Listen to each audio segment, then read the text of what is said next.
La chronique éducation canine avec Michel Lacasse, une présentation de l'animalerie Jocazo du 236 Notre-Dame-Maniwaki, où l'on retrouve des produits de qualité qui combleront vos animaux de compagnie. 449-1738. Dans l'émission Anne le matin, Annetti vous présente maintenant sa chronique du jour.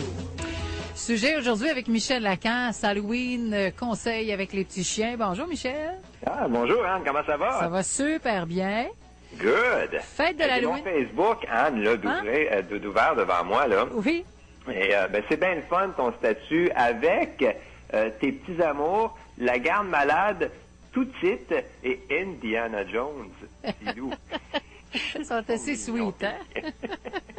En tout cas, c'est vraiment cute. Ben merci. Écoute, on va parler d'Halloween ce matin. Oui.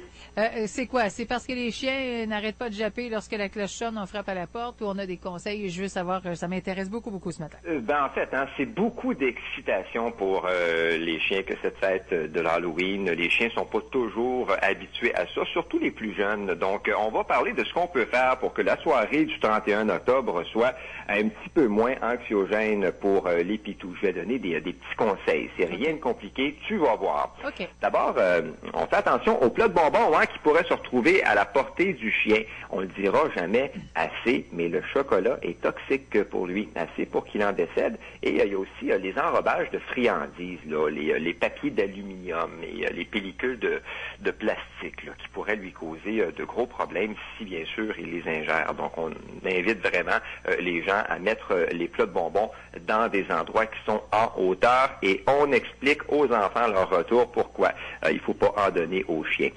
Autre conseil, tu sais qu'il y a beaucoup de pitous qui sont craintifs. Ben oui. On a déjà parlé, il y a des chiens qui sont réactifs, qui ont peur de différentes choses, qui n'ont pas été socialisés aux enfants. Ben, si on a un chien comme ça, je conseille d'éviter de le promener en soirée, mais plutôt de le faire en fin de journée. En revenant du travail, avant que les enfants, finalement, commencent leur tournée de l'Halloween. Okay. En faisant ça, ben, on vient réduire un très gros stress, parce que c'est vraiment pas tous les chiens qui peuvent bien réagir au costume, surtout à la noirceur. Et de cette façon-là, ben, les chiens ne perdent pas finalement leur fameuse marche quotidienne.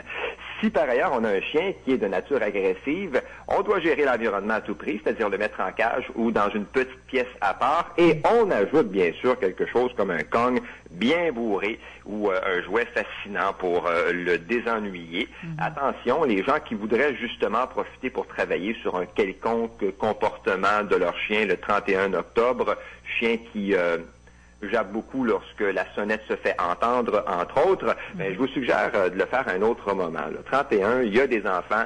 En plus, les enfants sont déguisés, la porte n'arrête pas de sonner, il y a beaucoup de bruit dans les rues, de la grosse distraction. Bref, c'est pas le moment. Le taux de succès est plutôt faible, donc on remet ça tout simplement au lendemain. Pour ceux qui veulent que leur chien participe à la soirée de l'Halloween, parce qu'il y en a sûrement, puis c'est bien correct aussi, on suggère toujours, lorsqu'on ouvre la porte, de s'organiser pour avoir un œil sur le chien pour que lui ne décide pas d'aller se promener en solitaire, du genre une petite virée nocturne. Alors, on n'hésite pas à lui mettre une longe dans la maison s'il a déjà fugué, parce que la porte va s'ouvrir souvent. Et bien sûr, on s'assure que le chien ait sa médaille au cas où il s'évaderait. En fait, tous les chiens devraient porter leur médaille, que ce soit l'Halloween ou non. C'est le moyen le plus efficace pour les retourner à la maison s'ils s'égarent. Autre petit conseil, j'ai remarqué que certains s'amusaient à déguiser leur pitou. Ça, c'est très drôle. Il y a vraiment des costumes qui sont originaux, mais il faut tout de même s'assurer que le chien puisse respirer et bouger aisément, de même qu'aboyer, et que le costume soit en bon état, et que l'animal puisse voir et entendre normalement. Oui. Si jamais l'on constate que le chien aime pas ça, qu'il ne se sent pas à l'aise avec un déguisement d'Halloween, on ne lui met pas tout simplement. Tout ce que ça fait, c'est que ça fait monter l'anxiété. À part ça, on sait qu'il y aura des citrouilles de décorées. Les enfants adorent ça. Ça représente l'événement, ça représente l'Halloween, mais il y a des chiens qui pourraient trouver les citrouilles bien intéressantes et assez pour en manger quelques morceaux. Alors, on fait attention, c'est pas très bon pour lui. Et prudence, parce qu'on place souvent des chandelles à l'intérieur. Donc, je sais pas si tu me vois venir un peu, là. Si on a un chien qui est trop curieux ou maladroit et qu'il renverse une citrouille, ben les chandelles pourraient le blesser et aussi causer un incendie. Alors, autre petite chose à surveiller de très près. Puis, en terminant, ceux qui ont un chiot, on garde un œil dessus.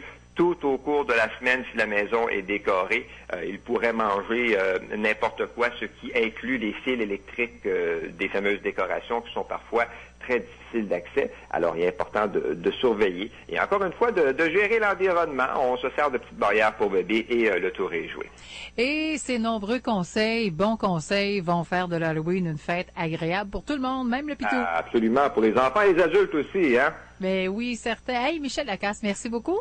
Merci à toi. Passe une belle semaine, puis on se reparle mardi prochain. Absolument, Anne. Bye-bye. Bye-bye. La chronique éducation canine avec Michel Lacasse vous a été présentée par l'animalerie Jocazo 236 Notre-Dame-Maniwaki, où l'on retrouve des produits de qualité qui combleront vos animaux de compagnie. 449-1730. À CAGA FM, vous écoutez à Laitier jusqu'à midi.